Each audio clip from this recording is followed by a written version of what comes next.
Welcome to the Big Biz Show. Taking care of business. You want fast-talking, hard-hitting discussions on business and finance? Maybe with a barroom slant and some really salty peanuts? We're not counting calories. We're counting cash. Before we get to the man with the financial plan, meet the money team. Costa, Mary, and Greg. Now Captain Finance himself, Sully. And a big old howdy to you, wherever you're watching, wherever you're listening. Hey, the Big Biz Show underway from the Loft 100 studios. Hope everyone's having a great day. I am, because I'm Costa. That's Greg Todorov, our executive producer. And, of course, the man with the plan is Sully. Do you know what you're referring to? Okay, the DTT, the absolute best in the business, is always here with us.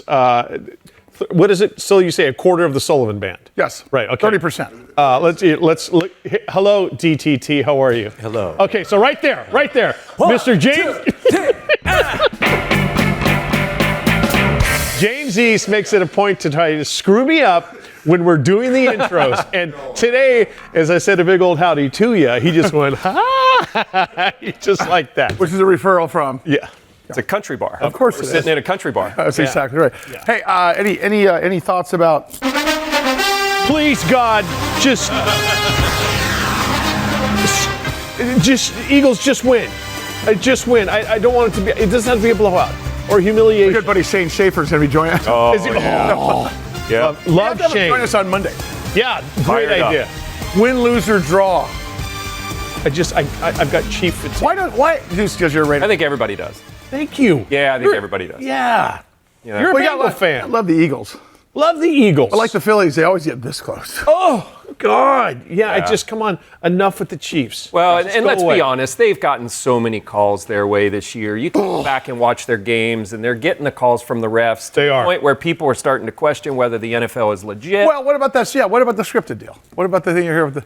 Is this a thing? How can you? Let me put it this way. If it ever comes out that Roger Goodell, the commissioner of the NFL, kind of called down to the head referee and just gave it the old signal, then you basically have professional wrestling on grass. Yep. And that would be the death. There's no chance. With the amount of money going on. No. But it's just Mahomes and that team, they get preferential They get the treatment. calls, man. They get the calls. Guess who's here? Howie Font is here to talk about the economy. Howie Font, our lead analyst here at the Big Biz Show. Howie, I understand that the biggest problem with real estate over the last several years has been the lack of inventory. Is that still the case, or are things changing? Yeah, so we have the first sign of change. I mean, as we've talked about on the show many, many times, there hasn't been any inventory. People have been kind of stuck where they are on both sides of the equation. No one wants to sell because of interest rates on getting a new mortgage, and if you want to buy, everything's unaffordable because there's such a low inventory. So what's changed? So in January, nationally, we saw home listings surge almost 25%, 24.6%. And for 1 month, that's pretty big. I think there's a couple things going on here, but mostly inventories coming online, people that were delaying moving because of, a job change or family situation or affordability are saying, no, we have to get going. And unfortunately, some of this also could be due to the hurricanes, Florida, North Carolina, and even the Palisade fires.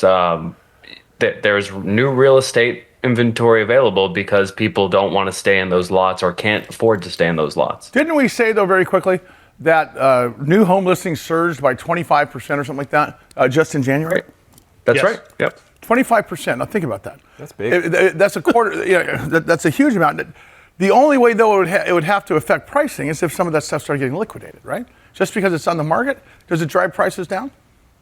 No, I mean, I think this is a supply and demand problem. So if you get 25% increase in just 1 month, we are going to see more homes, one, lowering prices to stay competitive, and two, actually being sold. Stay right there. We'll get back into it. Howie Font. Put your house up for sale. That's maybe not the time. Yeah. Big Biz Show. BigBizShow.com. We'll see you in a minute.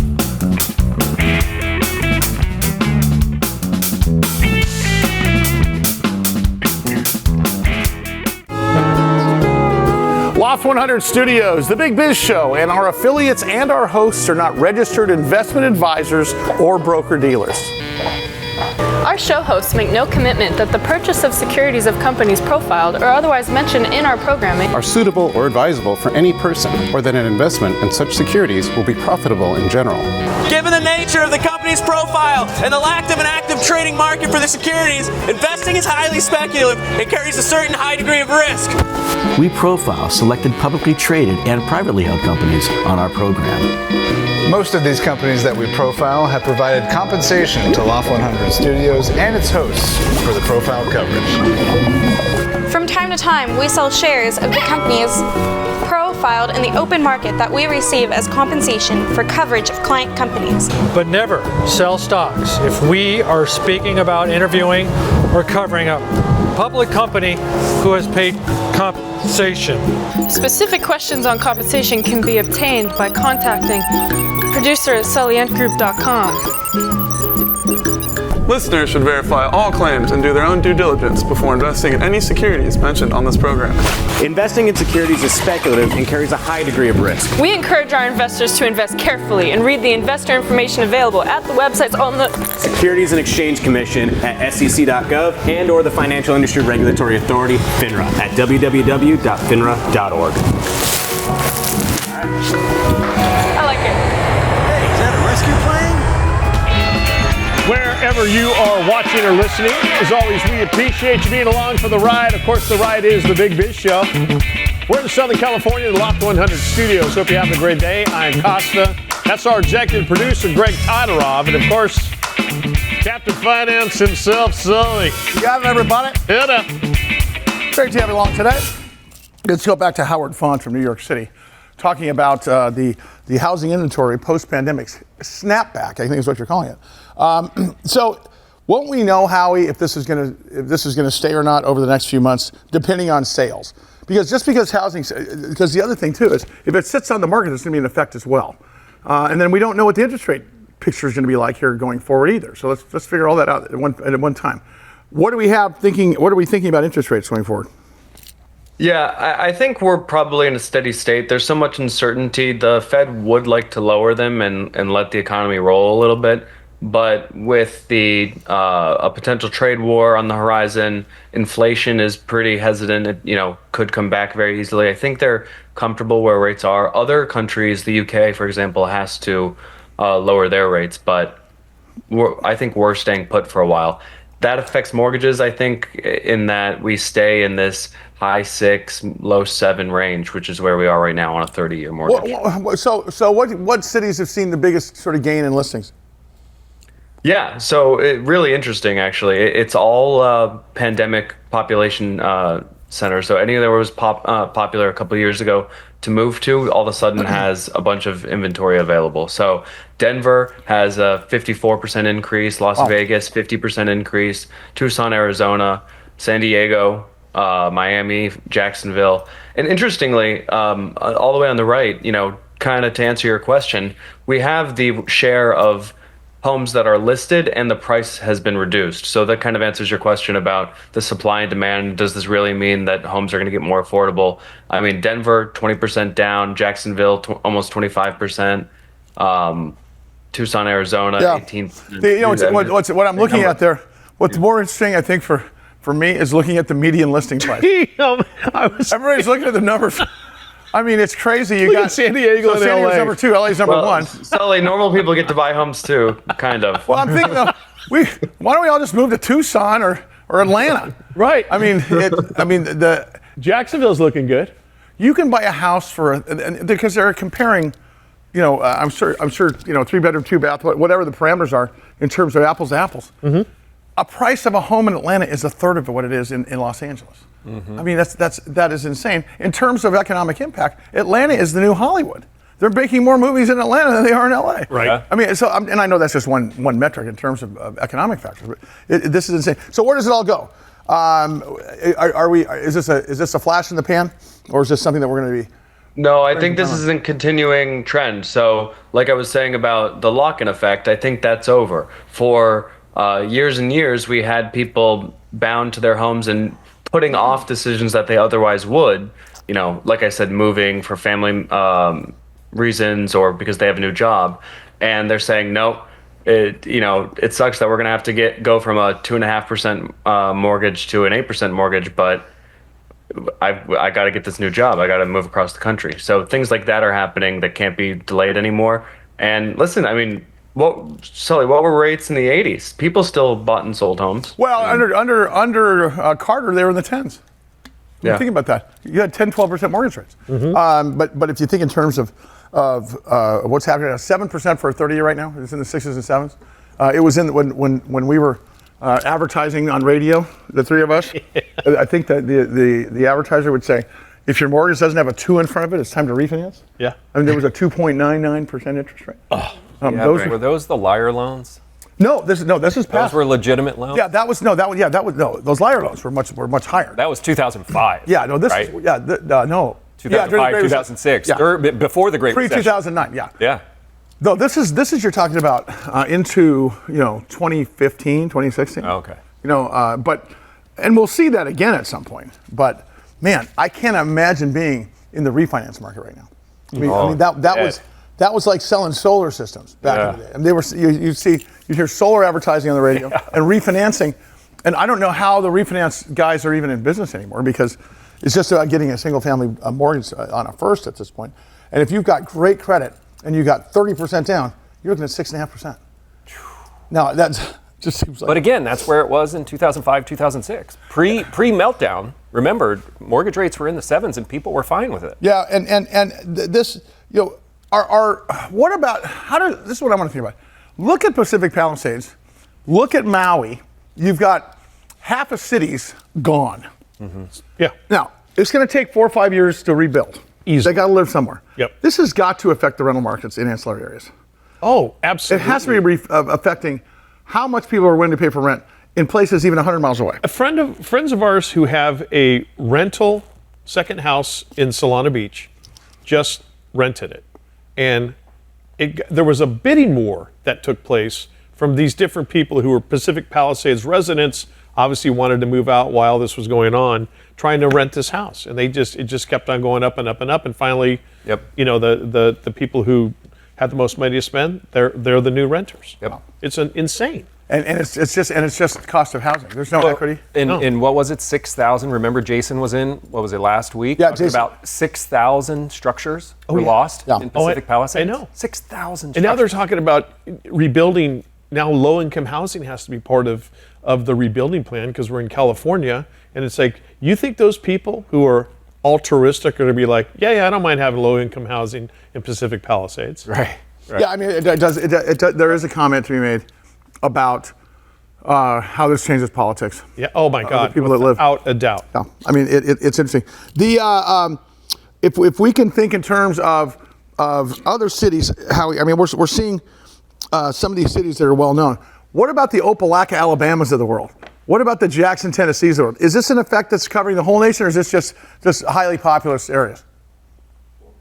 Yeah, I mean, I think you will see a popularity effect because a lot of this is people snapping back from their housing decisions of the pandemic. So, I think, they're just going to be a bigger effect in Austin, for example, than in Jacksonville, Tennessee, like you said. Yeah.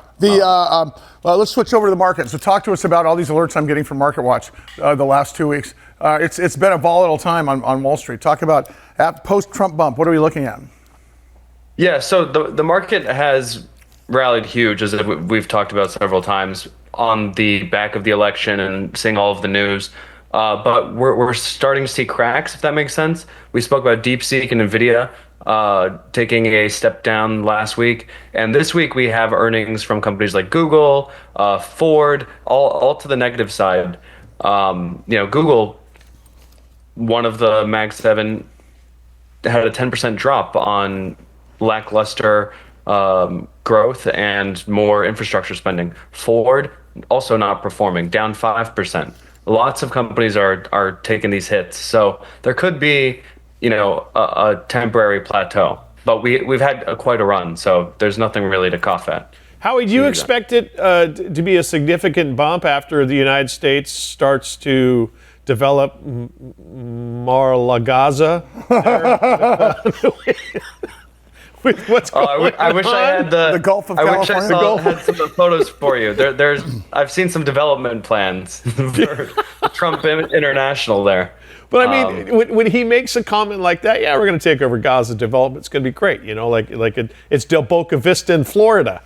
How much do the markets react to that, if they do? Well, there's so few details, and the possibility of it happening, unfortunately, is so scant. Unfortunately, in that there's still a lot of conflict. So there's a lot of fighting.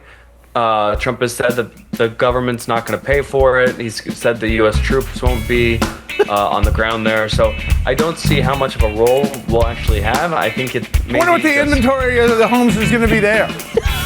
I don't know what that report's going to look like. Yeah, let's talk about that next show, Start Howie. from negative inventory and go up. Okay. Big Biz Show, more to come.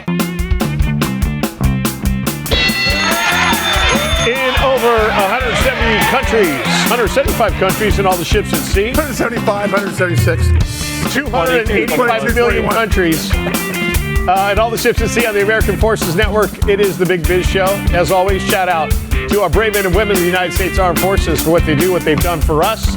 Costa, our executive producer is Greg Conrad, and of course, Sully. Wow. Do you know how many countries there are total? I should know this, right? 200. I'm going to say 232. Oh, not 231, not 233. What was the highest I don't bid? know. I don't know either. That's why I put you on the spot. I know. That's something you should know. I mean, excuse me. We should know. I'm not sure that's the case. We have a special guest today. His name is Peter Stark. Peter Stark is the president of Peter Barron Stark Companies. That sounds like so. Yeah, Peter, welcome. Sounds royal. How many Peter Barron Stark Industries. He's a shipping magnate. It's a front for espionage. I swear to God. It can't be. He's from SDSU. Okay. He's a San Diego State graduate. There's no spies from SDSU. Peter, welcome to the program. So, what exactly? You're a coach. You're a consultant coach. You make people better. You make companies better. Correct? Correct. Talk about your company. So I designed this company, started 35 years ago, and really the mission of it is to help organizations build a culture where their employees love coming to work and customers love doing business with them. So, boy, that seems so simple. Right, yeah. Why are there so many disgruntled employees and so many bad places to work, I would question. Yeah. When you walk into a company, is this all companies? Is it small companies? Is it large companies? Most of them are medium to large size companies. A small size company is not going to be best aligned for what I do. Most often it is going to be a medium to large size company. Peter, I'm sorry, but how easy was it before COVID? And is it easier after or terribly harder It's post-COVID? a really great question. And when COVID hit, for the first probably 90 days, I found myself just in my office playing the stock market because there was no leadership training, there was no keynote speeches, no conferences. And I really recognized at that point, I better learn Zoom really quickly or I'm going to be obsolete and not relevant. And so today, almost 100% of the coaching is done over Teams or over Zoom. Okay. And very little of it's done in person. And so the pandemic was good for me because it gave me a huge number of hours back in my life of not having to travel. So I still travel to do speaking, but the majority of my practice is in the area of coaching executives. So give us an example of a company that would be seeking you to come coach, and what would be the problems you're solving, some of the metrics that you're teaching. Okay, most of the time I'm being called in to help a leader, and it's two types. One, really strong leaders who are just trying to get better, and the second type is I work with leaders who are struggling in a specific type of situation. And so the circumstances has made it very difficult.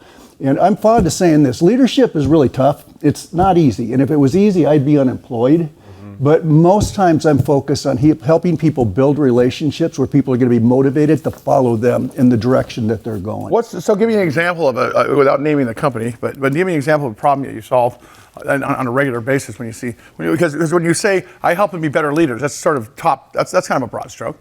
Yeah, an example would be an organization going through a merger and acquisition and helping the leaders, and it could be from either side, the merger company or the acquired company, helping leaders to build relationships and new relationships where this is going to be a great organization moving forward and not one. So this is post-merger. Because typically what happens in a merger, a new CEO does four things. Number one, he becomes best friends with the existing clients that are actually paying. Number two, he looks at the P&L and he looks at the balance sheet, and he starts hacking undue expenses, and he starts, because you have to assimilate some people, and you got to trim the fat, and there's no more sacred cows. And then from there, you have to figure out your organizational structure, and then it seems pretty straightforward to me. But is it more paralysis by analysis because there's so many things going on in a merger? Is that most of it? I think one of the greatest lies that's told in a merger and acquisition is this is going to be a merger of equals and not much is going to change. And it's a lie. Almost always, my line is this: the merging company wants to get their money back. Yeah. And so getting their money back usually means we're going to be trimming staff, we're going to be implementing technology, we're going to be looking at processes, but I can promise you, it's not going to be the same. And the employees and the leaders who try to, what I call, roadblock the changes, don't end up doing it. Are they roadblocking changes because change is hard, or are they roadblocking changes because they could be losing their job and they can make more money if they keep the new regime out? The answer on that is both. But my dad once told me, in a fight between you and the world, bet on the world.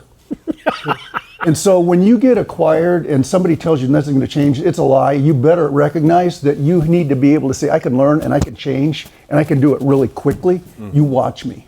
Peter Stark is the president of Peter Barron Stark Companies Incorporated. The website is peterstark, STARK.com. You have a professional baseball team on your client roster, and was it telling them, hey, get the bat off your shoulder, or what do you do with the pro baseball team? Because a lot of people would say, well, leadership there is got to be cake. There's a manager, there's a hierarchy and stuff, or is it one of the most fouled up things you've ever been involved with? Yeah, so I never work with the players. They would not pay a nickel to hear anything that I have to say. I'm always working with the leadership teams. Okay. And it could be focused on an area of leadership. It could be focused on an area of fan service. But I've worked with 9 different professional sports teams in my career, from the New England Patriots and the Boston Red Sox to the San Diego Padres, Denver Broncos, a lot of different types of organizations. The people issues are identical everywhere I go. I was going to say, yeah. What is the consistent problem that you see in these organizations? Is there always something that floats up at the top that you've seen before? I would say the biggest problem I see is consistency with the entire senior leadership team of here's the vision and here's where we're going and here's how we're going to get there. Yeah. That the players tend to have big egos. I will also tell you leaders in sports can also have. Isn't it critical for a C-level board or C-level operational executives to stay in their lanes and understand there's a reason there's different lanes for different C-level executives? There is the need to stay in your lane, and also more than ever, there's a need to collaborate and to be able to work well together. But if you're going to collaborate, which I agree with, and you've got this brigade mentality, fire starts everybody's job, not his job. But I've got a saying that's made me successful. I'm not paying you for my opinion. I'm paying you for your opinion. I'm still collaborating, but I'm not going to get in your lane and try to tell you what I think your job should be. And I think that takes a ton of discipline. It does take discipline, and I may not be telling you how to do your job, but I may be telling you, for my part of the business, here's what I need from you in IT, or here's what I need from you in human resources. And some people are really good at figuring that out and saying, here's how I can build that bridge. And other people, I look at a CEO like you and I say, you got a tough decision ahead of you because this person's not changing. Yeah. And so they're technically a star. So then you're stuck with corporate versus culture at that point, right? Yeah. Then you got to make a decision. Was it better for the bottom line or is it better for... But what's interesting, Sully, is that in the employee engagement surveys we do, the best of the best, the top 25% of the companies we work with, they tend to be better at the hard stuff, not the soft stuff. Give me an example, the hard versus soft. We are crystal clear on what our vision is and what our top 3 strategic goals are. And every department... we don't know how to execute. Yeah. Every department has goals that are aligned to those 3, and we're going to hold you accountable. Right. That's hard leadership. But the ones who are pretty soft and go, well, I don't know if we want to push this issue, or I don't know. Paralysis by analysis. Yeah, let's get to the culture suffers, and they think that they're doing it in the interest of culture. Because Dave, when you come back with us, I think we need a case study. Right on this place. Yeah. Peter Stark. You can go to peterstark.com. Peter, we'll have you back. Let's start doing a series with you. I appreciate it. Thanks for coming in. I was going to tell you, you were one of my heroes, and I want to tell you why. You're not only an entertainer, but you're a great creator. When you look around and you see all the things I'm not saving lives. Let's face it. But you're a good creator. Thank you, man. Appreciate it. All right, much more to come. Joe, see you soon.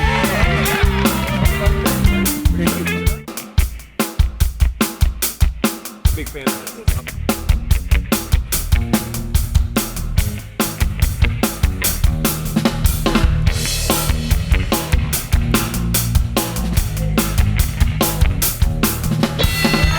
From the Loft 100 studios in sunny Southern California, although it is raining today, the last time I looked outside, it is the Big Biz Show. I am Costa, normally standing normally where Sully is. He'll be back here in a few minutes, but of course, Maribert Godwin with us, and our executive producer is Greg Otteroff. I have my cold weather sweater on because it is cold out there still. Is it okay? Winter. Is it winter wear? Yeah. I mean, it's San Diego, so like shorts is winter wear, but Sure, exactly. but I had to get the sweater out today. I've been putting on a hoodie at night. Is that right? Yeah. Tell us more. You're welcome, world. This is Zip up? riveting stuff. Is this Michael. zip up or pullover? Okay. Okay, let's just go to guest. Let's just move on to our guest, all right? To our guest. I love our guest. Oh my God. Our next guest, yeah, we do. He is one of our favorites. He is John Vandermosten. He's the Senior Life Sciences Analyst for Zacks Small Cap Research and Unboxing Biotech. He's got his thumb on the pulse of everything going on in the research and biotech world. We welcome John to the Big Biz Show once again. John, my friend, how you been? I've been doing great. How about yourself? We're Sounds like it's rainy out there, huh? Yeah, it is. And like Mary said, Southern California, San Diego, we freak out when we get just a little moisture 60, on the road. 65. The roads get slippery. I know. They get slippery out there. It's dangerous. It does get dangerous, especially with the way people drive here. John, the big life sciences conference in San Francisco a couple weeks ago, we'd had you on. We were talking about it. Can you kind of recap for us what were some of the biggest stories that came out of that meeting there up in the Bay Area? Yeah. There, we had a lot of M&A that was announced, and obviously that's the big driver for the smaller cap names that I work on. One of the things that a lot of these companies are facing right now that are out there looking for new names is the patent cliff that's coming up. And I don't know if you're familiar with that or not, but can you explain that to us, please? Yeah, so companies have usually a 20-year life for the drugs that they develop, and then sometimes they get a little bit more based on certain things. But we've got a lot of the biggest drugs out there kind of coming up on the end of their lives in the next few years. Names like Bristol Myers, like Pfizer, like AbbVie. They all have these multi-billion-dollar drugs that are going to lose patent protection pretty soon, and they need to figure out a way to replace that with something. And that's one of the big things that's really been a focus. So is that a situation where I can't just go apply and reapply for the patent, that when it has whatever the death date is on that, it is over, there's no extending it?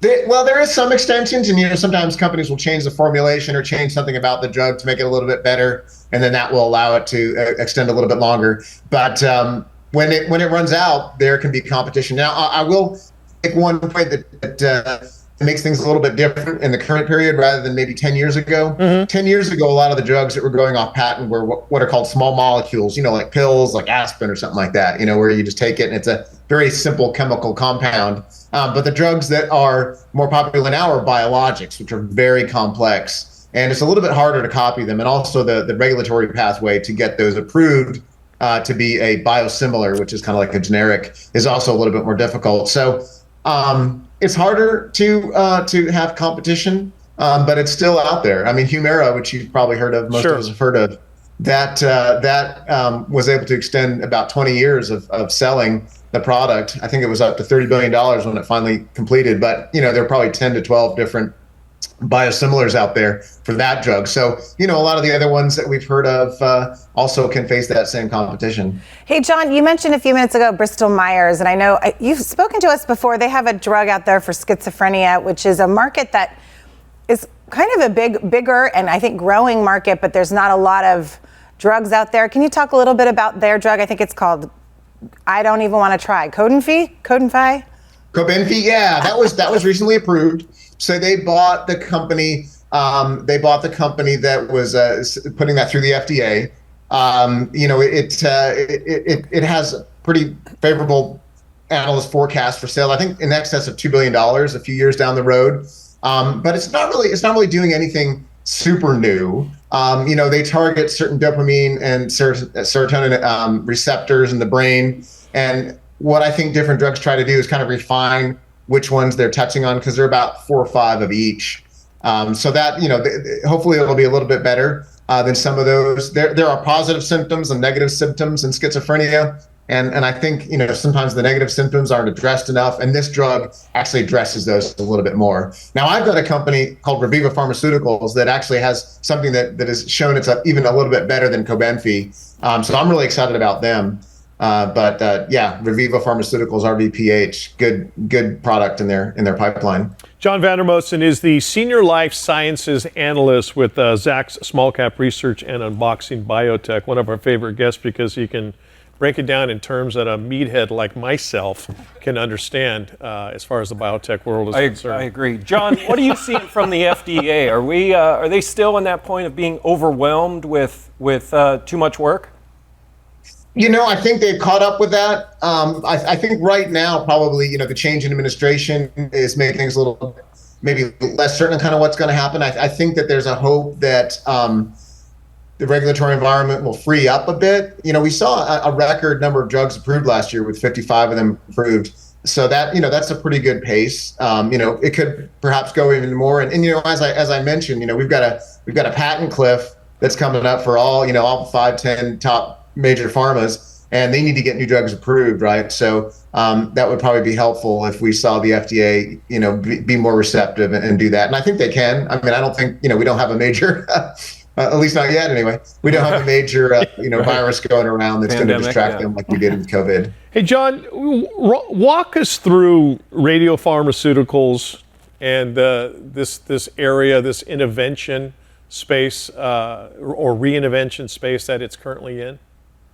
Yeah, well, there was a long period of little being done in radiopharmaceuticals, but about I think 7 or 8 years ago, there started to be some M&A that because I think the big pharmas recognized that there were new things coming along that could really help them. Now what has happened is that the isotope part of it, the radioactive part of it, hasn't really changed. But what has changed is what you bind the radioactive part to, which is able to find either a cancer or some kind of other thing that they're trying to target in the body. Now, one of the most interesting areas in radiopharma right now is Alzheimer's disease. We had 2 drugs approved there in the last few years, and patients that may want to go on the drug need to see if they have the amyloid beta in their brain. So it's really exciting, the improvement in specificity and precision that these new drugs are able to do, and they're able to bind very specifically to that amyloid beta in the brain and certain kinds of amyloid beta that are causing the problem. So it's really exciting what's going on there, and I think Alzheimer's is one of the areas that's most interesting. It had traditionally been just in cancer, sure, right? Either cancer treatment or cancer diagnosis, but it's expanded out into a lot more areas now. Hey, John, I want to segue into another hot topic, which is the GLP-1 space that seems to be growing daily. Okay, yeah. Is that real? I mean, there just seems to be new drugs coming out or starting to come out, and then also other items that they're helping. I know it started with diabetes, and then it became this weight loss magical thing. But then I'm hearing it's helping with sleep apnea and other things, and maybe that's just because people are losing weight. But can you tell us a little bit about what's going on there? Yeah, weight loss had been for a very, very long time hard to tame. There were a series of drugs. I mean, I think we maybe remember fen from Oh yeah, God, that's a blast from the past. It caused heart valve problems, and then there were some other drugs that caused some other problems. I think there's a side effect of suicide in some of them as well. So when we found that the GLP-1s were actually working and we didn't see any side effects so far anyway, that were concerning, that really seemed like the holy grail of weight loss. And then all these other benefits, you mentioned, there are cardiovascular benefits, the sleep apnea benefit that you mentioned.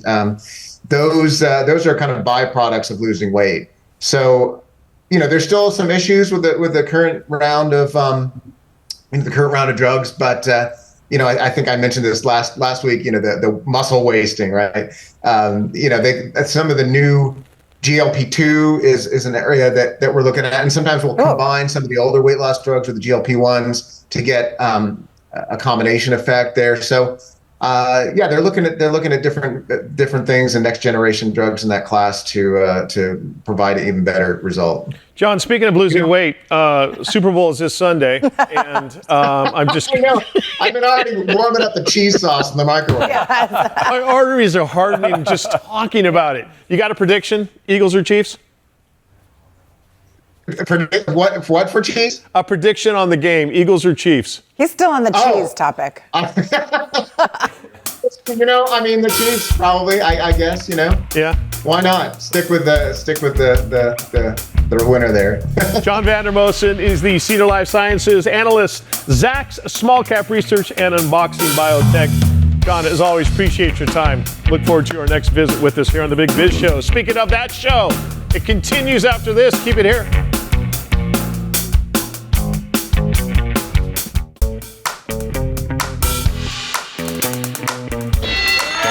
Wherever you're watching, wherever you're listening, we are live in Southern California inside the Loft 100 studios. Hope everyone's having a great day. As always, we appreciate you being with us here. I'm Costa. That's our executive producer, Greg Todorov, to my right. Of course, the man with the plan, Captain Vandermosten himself, Sully. Great to have you along today. Christian Kanstrup, CEO, Evaxion, stock symbol EVAX. Boy, they had a lot of attention lately, and Christian joins us once again.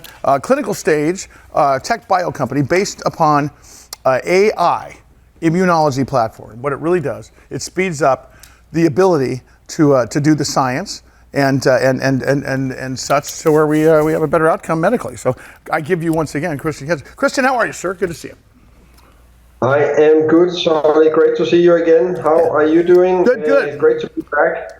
Good to have you. For the folks that haven't seen you in a while, I want you to give us a little brief history of the company and where you guys are at. Be happy to. Evaxion was founded as a AI-first company in 2008. Long before, there was any talk about AI. We were founded with the objective of using computational methods to decode the human immune system to be able to develop new therapies faster, better, and more effective therapies. And that's what we are focusing at, utilizing our quite unique AI immunology platform to be able to develop personalized therapies for cancer and novel therapies for infectious diseases, where you, with conventional methods, can't develop these therapies, all with the objective of being able to develop much better therapies for patients with either cancer or infectious diseases. So quite a unique situation we are in, having had a 15-year head start before all of the hype around AI started, and we have a validated and proven platform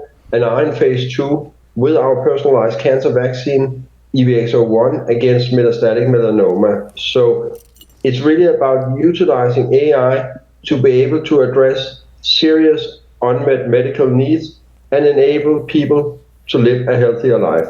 We haven't talked in a little while about your how do I say it? It's a options and license agreement with Merck.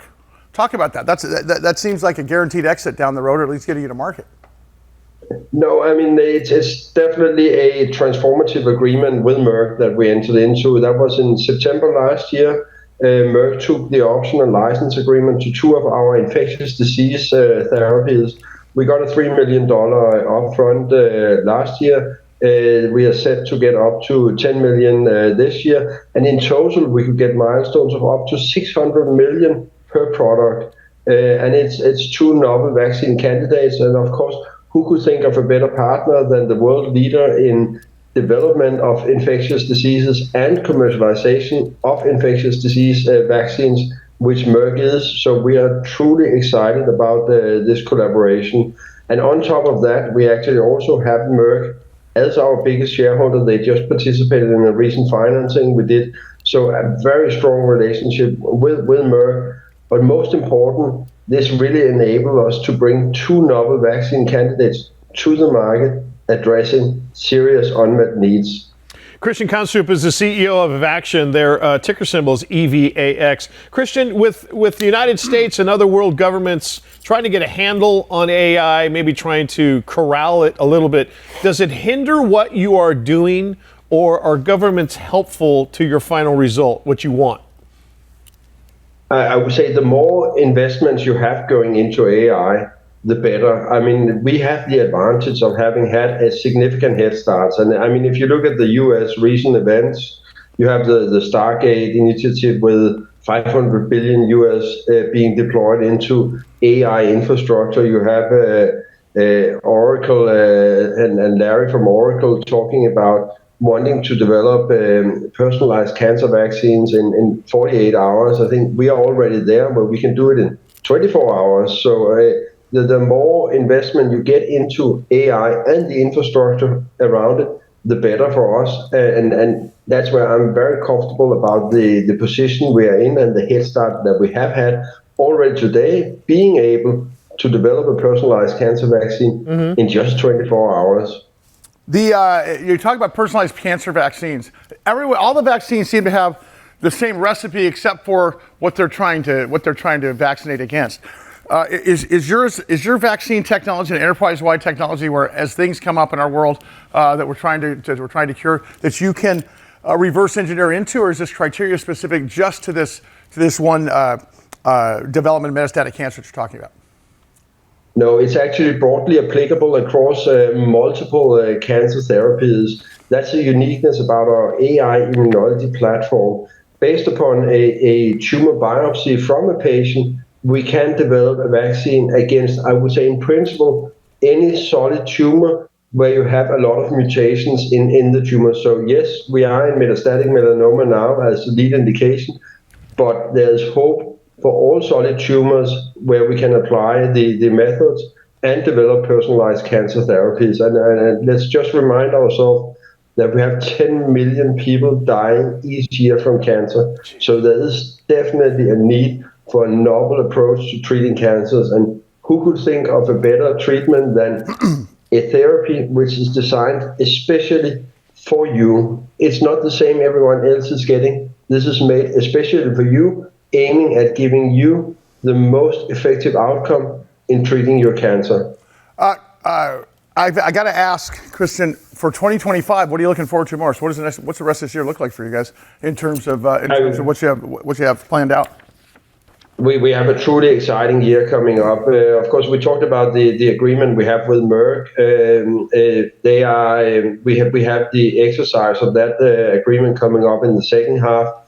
From a R&D point of view, we have actually 2-year readout on our EVX-01 phase 2 trial in the second half of the year as well. We are also working on a precision cancer vaccine concept where we will be selecting the lead candidate to bring into clinical development in the second half.